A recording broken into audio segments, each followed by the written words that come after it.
Last time Rakesh పెళ్ళి ఇక్కడే అయింది, మనం కూడా ఇక్కడ చేసుకుందాం. చాలా గ్రాండ్గా రిచ్గా, నేను గుర్రం మీద నువ్వు పల్లకి మీద. బా మామూలుగా ఉండదు, ఇచ్చి పడేద్దాం, ఏమంటావు?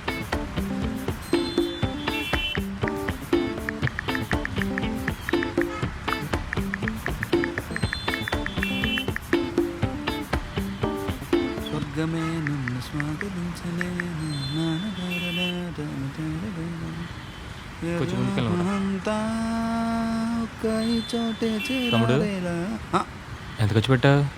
ఓ ₹1,00,000 తినేసింది భయ్యా. ఎవడో యువరాజ్ సింగ్ అట ఐ లవ్ యూ 10 మెసేజ్ పెట్టి 100-150 లవ్ సింబల్ పంపించేస్తుంది. ఏం చేసి ఖర్చు పెట్టావు తెలియదు కానీ మొత్తం బొక్కే. ఏ ఫోన్ ఇవ్వు, ఫోన్ ఇలాగా ఫోన్ ఇస్తావు ఇవ్వా? నీ అమ్మ ఎంత ఖర్చు పెట్టాను నీకోసం. ఎవడే యువరాజ్ సింగ్? యువరాజ్ సింగ్ ఒకడైనా మొత్తం టీం అంతా ఉందా?